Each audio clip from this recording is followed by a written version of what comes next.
Today marks an important moment in this campaign. We are now 30 days away from Election Day, and that means every day counts. Every conversation our campaign has with voters is significant. Every voter is important in our mission to choose progress, and every effort must remain focused on the work ahead. Over the past week, we've seen strong momentum across the country. Last night, we held our first mass rally of our Eastern Division candidates.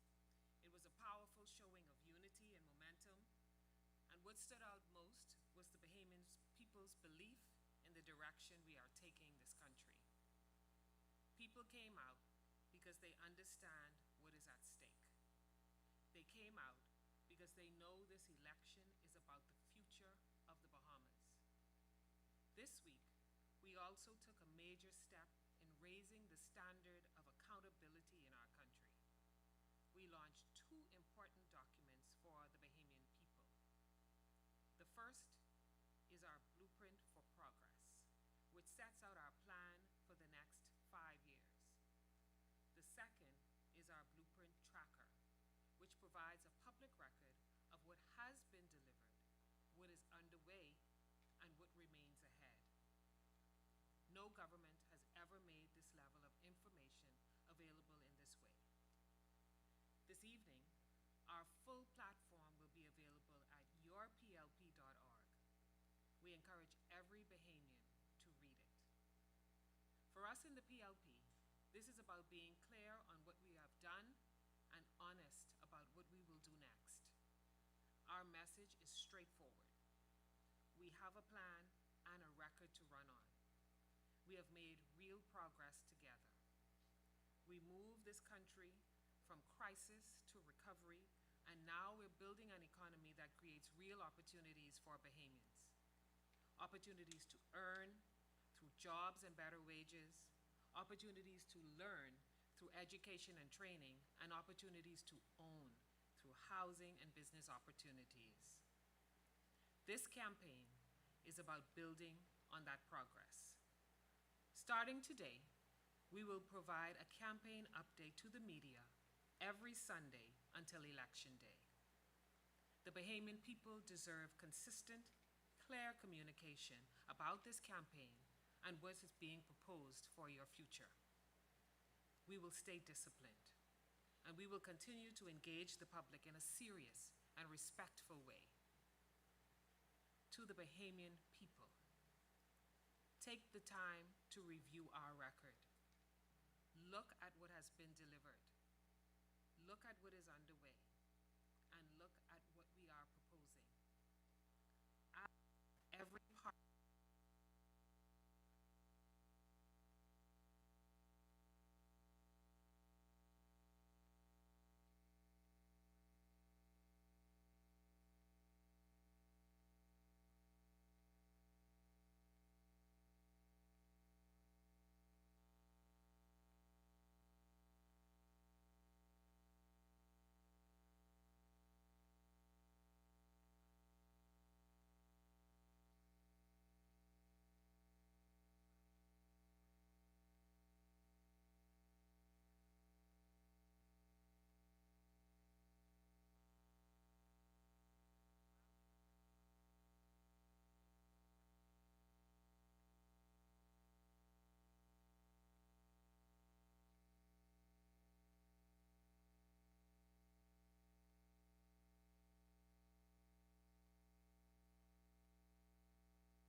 Testing, Testing. 1, 2.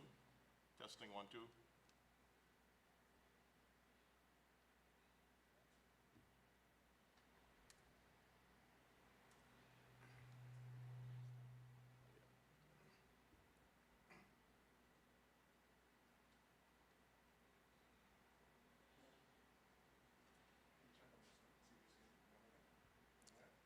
Online?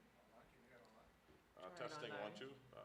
I don't know whether or not we could, the online audience could hear us now.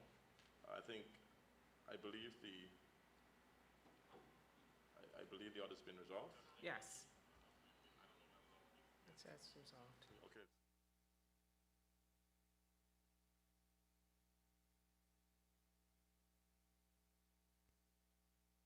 Minister again. Good day, members of the media and to the Bahamas. Today marks an important moment in this campaign. We are now 30 days away from Election Day, and that means that every day counts. Every conversation our campaign has with voters is significant. Every voter is important in our mission to choose progress, and every effort must remain focused on the work ahead. Over the past week, we've seen strong momentum across the country.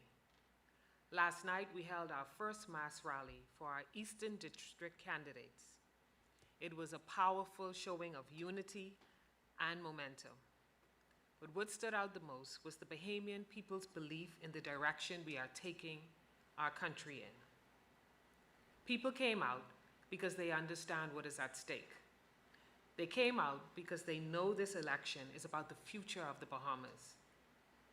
This week, we also took a major step in raising the standard of accountability in our country. We launched 2 important documents for the Bahamian people. The first is our Blueprint for Progress, which sets out our plan for the next 5 years.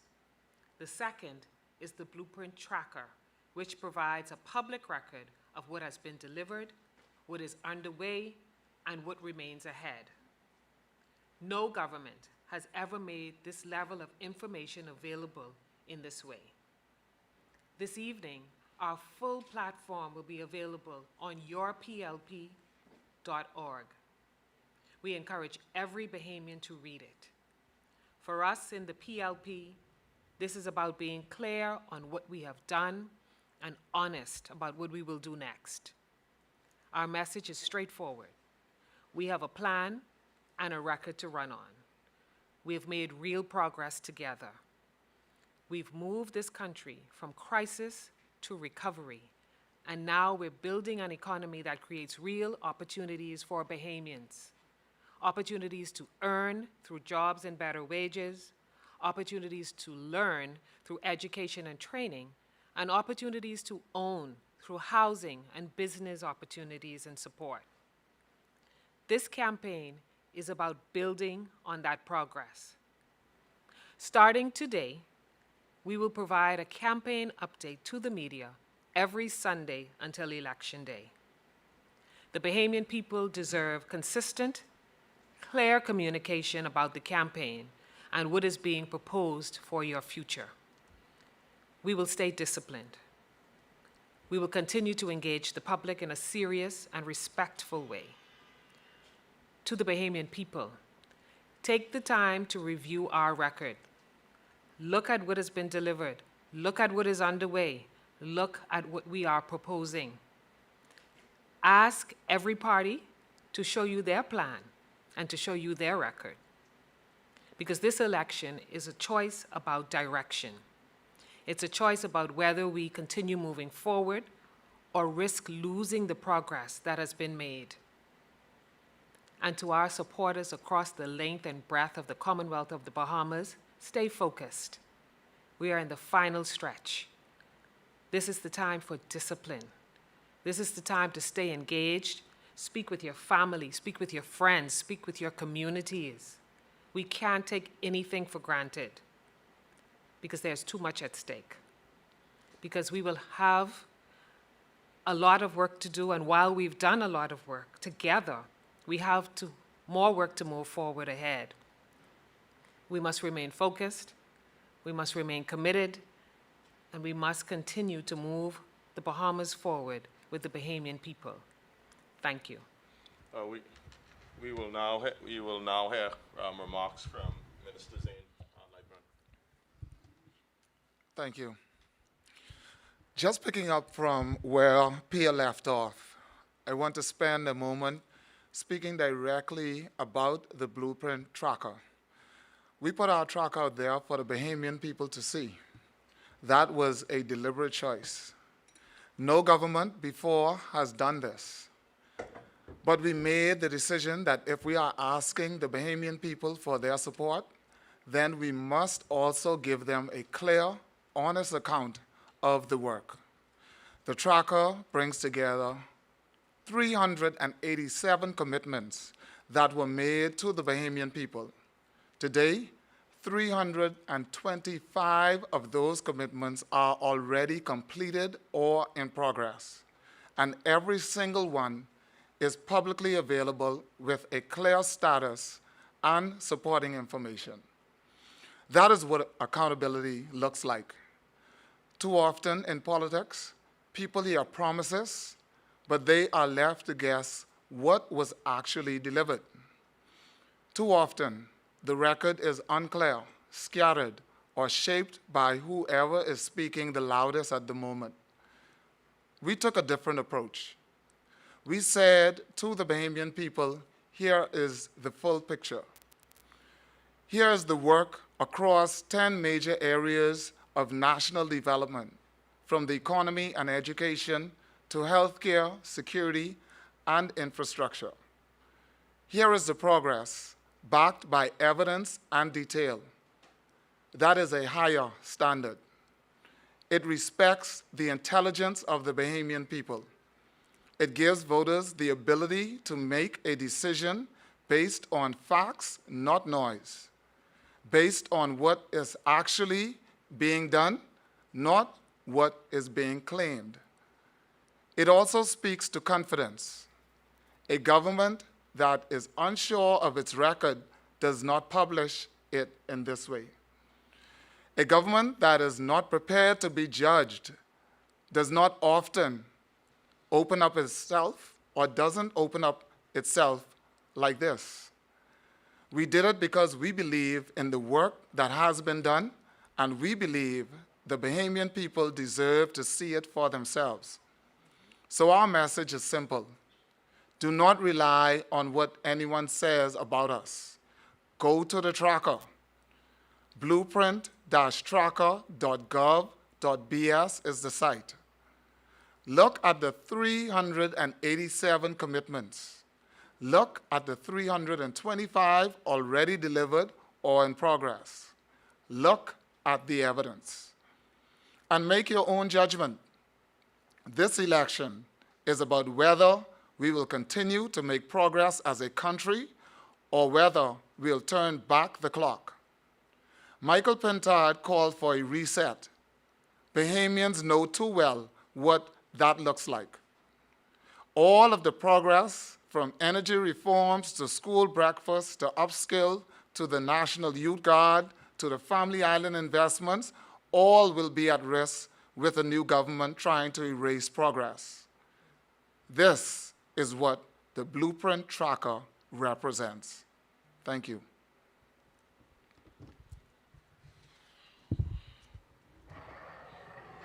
We will now get an update from Keenan Johnson from the legal team.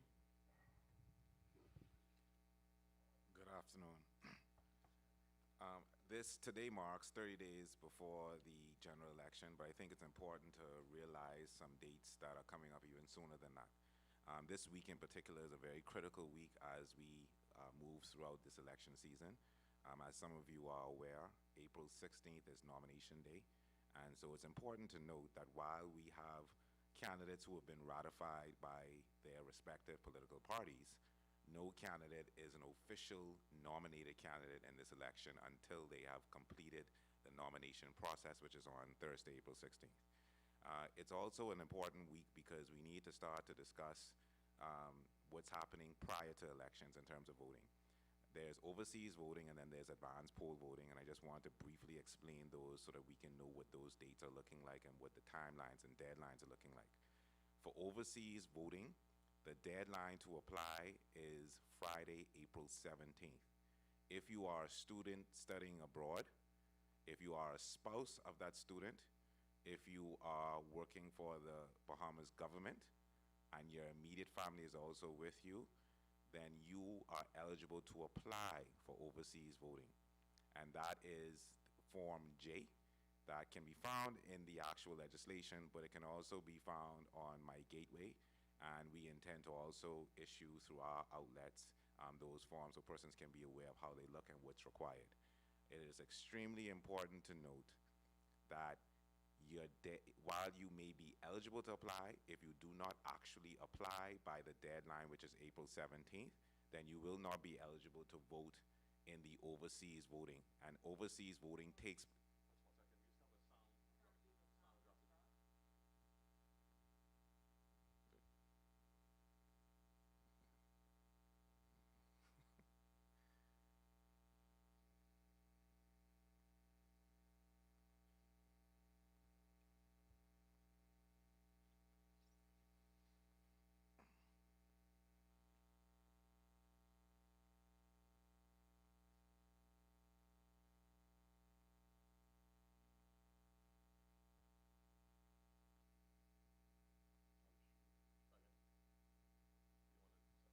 Testing.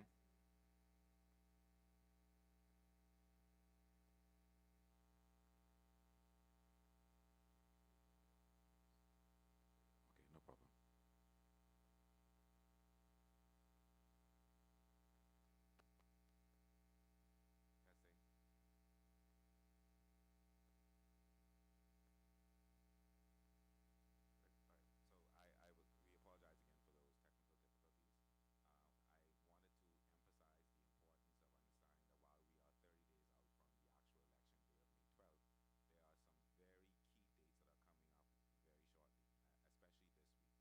week. And so that begins with April 16th, which is nomination day.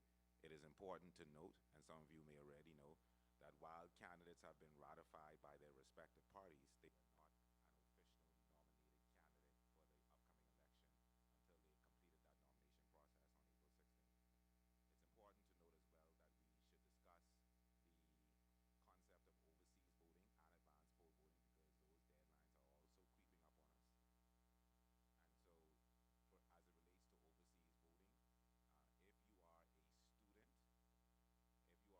or you are a spouse of that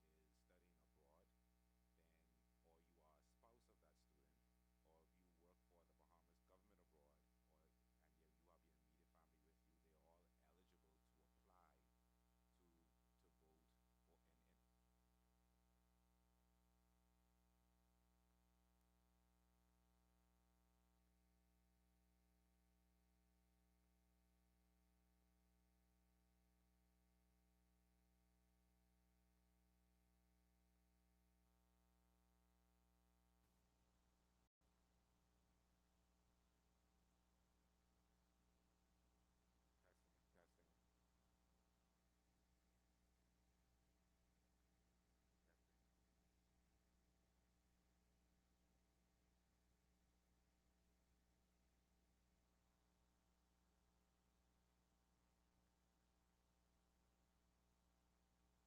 and you have your immediate family with you, they are all eligible to apply to vote for in. Testing. Testing. Testing. Testing. Okay. They able to hear us? Okay, again, we apologize for technical difficulties, but we will certainly get through this important information. So I just wanted to make sure that we good? I just want to make sure that we are aware of some important deadlines that are coming up prior to May 12th, which is 30 days away. And so despite the fact that we are on that track towards May 12th, there are some very, very important dates that are coming up, especially this week. On April 16th, as some of you may be aware, is nomination day. And so it's important to note that while candidates have been ratified for their various political parties, they are not officially nominated for this election until they have completed that nomination process, which is on Thursday, April 16th. We also had to discuss the concept of overseas voting and what is required, and advance poll voting, because there are some important deadlines that are coming up related to both of those as well. As it relates to overseas voting, you are eligible to apply via a Form J, which is in the legislation, but it's also the form is also found on My Gateway, and we will also be sharing that form via our various social media outlets. Form J has to be completed by anyone who is interested in voting at a high commission, a consulate office, or an embassy or foreign mission abroad. You are only eligible to apply if you are a Bahamian student studying abroad, or you are a spouse of that student, or you are working for the Bahamas government abroad, and your immediate family, if they are with you in that household, can also be eligible to apply. It is not automatic. Like I said, you have to apply, and the deadline for applying to vote overseas is Friday, April 17th. So that's this Friday, April 17th. So it is important to understand that we are going to be, and by we I mean the PLP legal team, we are going to be issuing more specific guidelines on our various pages as well, and for social media purposes for the general public, so that they know exactly what they need, what is required in terms of the proof, and essentially walking you through that process, and also providing you with contacts for persons that you can reach out to if you need additional guidance. It is also important to note the difference between overseas voting and voting in the advance poll. Those persons who are eligible to vote overseas will vote on advance poll day, which is April 30th. However, it is important to note that you are not eligible to vote overseas simply because you are traveling and you will be overseas on that date. Only those persons I previously referred to are eligible to apply. As it relates to advance poll, the law refers to special voters, and they speak to who special voters are. Those persons who qualify as special voters are eligible to apply to vote on April 30th in New Providence. And those persons are, generally speaking, persons over the age of 65, disabled persons, election agents, and just for the general public, if you are going to be away on election day, which is May 12th, then you can also apply to vote on April 30th at the advance poll. And it's also important to note that if, for example, you are going to be hospitalized on that date, if you have some sort of illness that will prevent you from voting, or any sort of, whether you're going to be in some sort of a nursing home on that date, you are eligible to also apply to vote on April 30th in advance polls. That deadline is April 25th. We will speak more to that in terms of the deadline coming up, since we have another campaign update prior to that. But it is important to note that you need to try to make those applications, whichever is relevant to you, as quickly and as soon as possible, so that you do not miss out on the opportunity. In both situations, whether it's overseas or whether it's advanced poll, you do have the opportunity to either apply by going directly to the closest, for overseas purposes, the closest high commission, foreign mission, consulate office, or you can go on My Gateway, and you can actually make the full application on My Gateway, or you can actually email the Parliamentary Registry Department. All of our correspondence that will be coming out as of tomorrow will provide you with the exact email. As it relates to advance poll, you can also apply, as I said, through My Gateway, but you can also go to very specific locations to apply physically. Those are the Parliamentary Registration Department on Tony Williams Darling Highway, the Elizabeth Estates Post Office, the South Beach Post Office, the Carmichael Road Post Office, the Cable Beach Post Office, the Town Center Post Office, the Nassau Village Community Center, and the Fox Hill Community Center. So if you know that you are eligible and wish to apply for advance poll, it's important to remember that the 25th, April 25th, is the deadline. You can make the application by going into one of those physical locations. You can go on My Gateway, or you can apply via email. And as we get to these processes where we're talking about advance poll and actual voting, it is important to note that even if you did not register for this election, if you registered last election, or if you voted last election, and if you have your purple voters card, you are essentially still going to be on the register, and you should still be on the register. It's also important to know that even if you can't find your purple voters card, that you do not need your voter's card in order to actually vote on election day. You can vote with your passport, you can vote with your driver's license. And so once you ensure that you are actually on the register, please do not allow the fact that you do not have your voter's card to prevent you from going out on election day. Thanks so much for that. Just the final overall um, campaign update, just for nationally and for PLPs. It's important to note that this is an election where the Prime Minister has said last night that the PLP is ahead. And what this means for the Free National Movement is that they're going to become extremely desperate in the next couple of weeks and days. We want to really caution the voting public to really question the information you see. We know that there's going to be a bunch of misinformation about the government policies, the PLP's record. And like the previous speakers have said before, we have made public our blueprint tracker. So you can interrogate our record, you can see what the government has done in your name, and you can also interrogate blueprint for progress. The Prime Minister has indicated the PLP intends to run a very disciplined campaign. It will not be nasty. Other parties have determined and made their choice of campaign style very clear. We in the PLP believe that we don't have to run a nasty campaign to win. We think we have a very strong record. We think we have a very strong platform. And I think that in the coming days, that is the message we will take to voters. We are now going to entertain questions from the members of the media.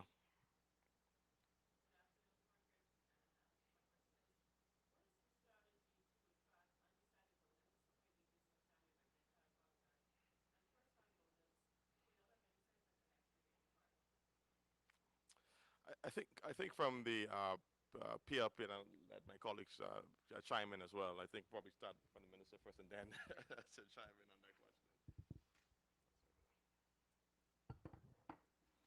Thank you for the question, Fern.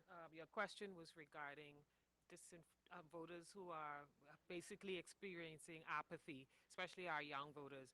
Well, the Progressive Liberal Party's position is that we should meet our voters where they are on the ground, whether that's door to door, in the schools, wherever we encounter them, and have conversations so that they can understand, so that we can answer their questions. And we're finding that that is working well.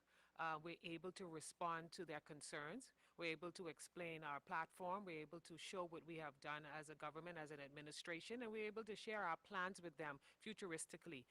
We have seen that that has been working, and that is the PLP's way. We meet our voters on the ground, at their doors, and we have personal conversations. Relationships are built, and that is how we encourage supporters to continue to support us, and of course, in this dispensation, to choose progress. Well, when it comes to the youth, of course, it's the encouragement to make sure they're engaged with us, because they're also thinking futuristically. They want to understand how they can own homes. They want to understand how they can own businesses. They want to understand how they can engage in careers on the long term, and not just find a job that sustains them temporarily. And this is why we have Opportunity Hub. We've designed an ecosystem of opportunity in response actually to our young voters who are asking, how do I make my way? The Progressive Liberal Party has created a pathway for them, and we've created it as a central hub where you can not only understand how you can earn, how you can learn, how you can be engaged and connected to job opportunities, how we can ensure that our young persons are gaining technical and vocational skills, but also understanding how they can engage in applications for home ownership, rent-to-own process, and understand what it is that the Progressive Liberal Party has built in terms of pathways to opportunity and breaking the barriers of access, which comes as a result of the conversations we've had with our citizens, in particular our young citizens. Next question from the members of the media.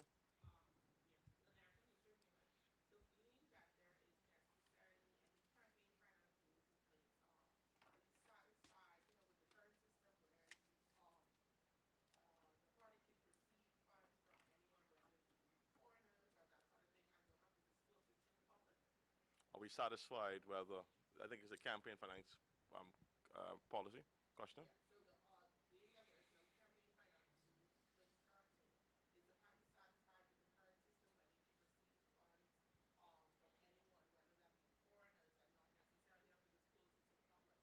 I think that futuristically and even now, there is going to be a need, especially in our national development plan, to see how we have a structured approach to campaign finance reform. Obviously, the Bahamas will have to look as what jurisdiction could meet our size country. And so I think it's important to note that the issue of campaign finance reform is definitely something that ought to be considered in the National Development Plan, definitely something that the Bahamas should be able to benchmark which system or policy works for our jurisdiction.